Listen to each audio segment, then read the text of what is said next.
నిజామాబాద్ జిల్లాలో బీఆర్ఎస్ మాజీ ఎమ్మెల్యేలపై ఆ పార్టీ సీనియర్ నేతలు మొదటిసారి తిరుగుబాటు మొదలుపెట్టారు. గత ఎన్నికల్లో పోటీ చేసి ఓడిపోయిన తర్వాత వారి నియోజకవర్గానికి చుట్టపు చూపులా వచ్చి వెళ్తుండటంతో పార్టీ క్యాడర్ డీలా పడిపోయింది. ఆర్మూర్ నియోజకవర్గంలో జీవన్ రెడ్డి ఓడిపోయిన మరుసటి రోజు నుంచి కన్నెత్తి చూడలేదంట. అడపాదడపా వచ్చినప్పుడు మాత్రం హడావిడి చేసి వెళ్లిపోతున్నారంట. ఆయన పార్టీని కాపాడుకునే ప్రయత్నం చేయడం లేదని, క్యాడర్కు ధైర్యం చెప్పే దిక్కు లేకుండా పోయిందని గులాబీ శ్రేణులు జీవన్ రెడ్డిపై బగ్గుమంటున్నాయి. జిల్లా పార్టీ అధ్యక్షుడిగా ఉన్న ఆయన్ని పక్కన పెట్టకపోతే జిల్లాలో పార్టీకి పుట్టగతులుండవని హెచ్చరిస్తున్నాయి.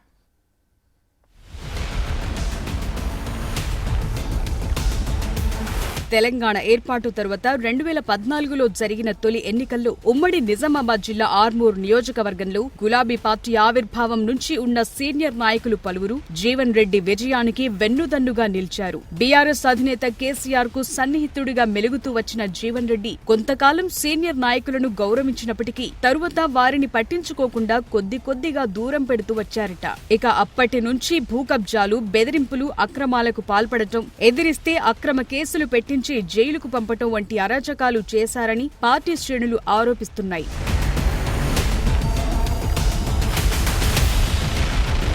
2018లో జరిగిన ఎన్నికల్లో జీవన్ రెడ్డి మరోసారి ఆర్మూర్ ఎమ్మెల్యేగా గెలిచారు. రెండోసారి గెలిచిన తరువాత పార్టీలో ఒక మాస్ లీడర్ గా పేరు తెచ్చుకున్నప్పటికీ తన నియోజకవర్గంలో మాత్రం క్యాడర్ కు తీవ్ర నష్టం చేశారని సొంత పార్టీ నేతల నుంచి ఆరోపణలు వెల్లువెత్తుతున్నాయి. మాజీ ఎమ్మెల్యే జీవన్ రెడ్డిపై గులాబీ శ్రేణులే తిరుగుబాటు చేస్తూ ఆయన్ని ఆర్మూర్ కు దూరం చేయాలని డిమాండ్ చేస్తుండటం జిల్లా వ్యాప్తంగా చర్చనీయాంశంగా మారింది.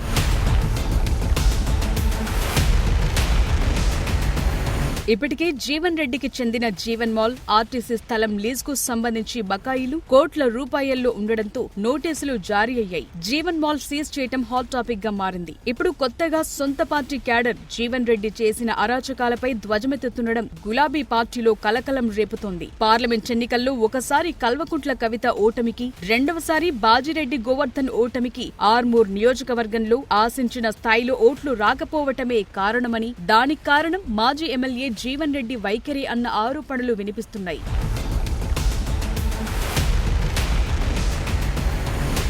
జీవన్ రెడ్డి ఈ 10 ఏళ్లలో చాలా అరాచకాలు చేశారని, బెదిరింపులు, భూకబ్జాలు, అక్రమ కేసులు పెట్టించి ప్రజలను ఇబ్బంది పెడుతూ సొంత పార్టీ కార్యకర్తలను ముప్పు తిప్పలు పెట్టి జైలు పాలు చేశారని పార్టీ క్యాడర్ ప్రెస్ మీట్లు పెట్టి మరీ టార్గెట్ చేస్తోంది. తన అరాచకాలను ప్రశ్నించిన మీడియా ప్రతినిధులను సైతం జీవన్ రెడ్డి బెదిరించారట. జీవన్ రెడ్డికి జిల్లా పార్టీ అధ్యక్ష పదవి కట్టబెట్టినప్పటి నుంచి ఒక నియోజకవర్గమే కాదు, జిల్లా వ్యాప్తంగా పార్టీ పరిస్థితి దిగజారిపోయిందని తిరుగుబాటుదారులు ఆరోపిస్తున్నారు. వెంటనే జీవన్ రెడ్డిని పార్టీ ఇన్ఛార్జి పదవి నుంచి తొలగించాలని డిమాండ్ చేస్తున్నారు. లేని పక్షంలో స్థానిక సంస్థల ఎన్నికల్లో ఓటమి ఖాయమని హెచ్చరిస్తున్నారు.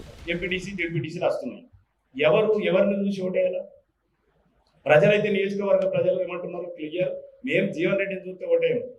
23లో చెప్పింది అదే, ఇప్పుడు కూడా చెప్పింది. మాకు కేసీఆర్ ఇష్టం. ఇప్పుడు ఇవాళ తెలంగాణ వ్యాప్తంగా కేసీఆర్ అంటే ప్రజలకు కొంత అభిమానం పెరిగింది. కేసీఆర్ క్రేజీ పెరిగింది, టీఆర్ఎస్ క్రేజీ పెరిగింది. ఎందుకు అంటే కాంగ్రెస్ వైఫల్యాల వల్ల, ఏదైతే ఇచ్చినటువంటి హామీలన్నీ కూడా ఫెయిల్ వల్ల పెరిగింది. కానీ ఇక్కడ ఏమున్నది? ఇక్కడ ఏమీ లేదు, నిస్తేజం ఉన్నటువంటి. కాబట్టి నేనేమంటున్నా అంటే ఆది నాయకత్వం ఇమ్మీడియట్ ఇట్లాంటి అరాచకవాదులను, ఏదైతే కబ్జాకోరులను, ఏదైతే ప్రజల్ని, కార్యకర్తలను కేసులు వేసినాడో, ప్రజల్ని దోపిడీ చేసినాడో, భూములు గుంజుకున్నాడు, జాగాలు గుంజుకున్నాడు, వీళ్ళని తక్షణం పక్క జరిపితే బ్రహ్మాండమైన కేసీఆర్ గారి పార్టీకి, ఇలా టీఆర్ఎస్ పార్టీకి బ్రహ్మాండమైన అవకాశాలు ఉంటాయి. రేపు జడ్పీటీసీలు, ఎంపీటీసీలే కానీ దేంట్లైనా కానీ దీటిటువంటి పోగలటువంటి శక్తి క్యాడర్లో ఉన్నది. కేవలం జీవన్ రెడ్డి ప్రవర్తనపై చాలా మంది సైలెన్స్ అయిపోయారు. సైలెన్స్ అయితే మాత్రం రేపటి ఎన్నికల్లో మాత్రం వాళ్ళకి తెలిసి ప్రసక్తి లేదు, పరిస్థితి లేదు. నిన్ను చూసి మాత్రం ప్రజలు సొంత నియోజకవర్గంలోనే తీవ్ర ఆరోపణలు ఎదుర్కొంటూ పార్టీ శ్రేణుల ఆగ్రహానికి గురవుతోన్న జీవన్ రెడ్డి జిల్లా అధ్యక్షుడిగా పార్టీకి ఏం న్యాయం చేస్తారని, వెంటనే ఆయన్ను తప్పించాలని ధిక్కార స్వరాలు పెరిగిపోతున్నాయి. నువ్వు నీ మనుషులతో కొట్టిద్ది బహిరంగ రహస్యం. నీ మనిషితో కొట్టిస్తే ఇవాళ మాట్లాడు పండుగ నీకు వచ్చినట్లేదు. ఇలా ఏ ఒక్క విలేజ్ అన్నా నీకు క్యాడర్ ఉందా, నీ గోడర్ ఉందా, నేను ఒక్కొక్క సయ్యారెడ్డి అది లేదే. ఆర్మూర్ నియోజకవర్గంలో సొంత పార్టీ నాయకులు ఆయనపై బహిరంగంగా విమర్శలు గుప్పిస్తుంటే మిగిలిన నియోజకవర్గాల నేతలు జీవన్ రెడ్డిపై అధిష్టానానికి ఫిర్యాదులు చేస్తున్నట్టు తెలుస్తోంది.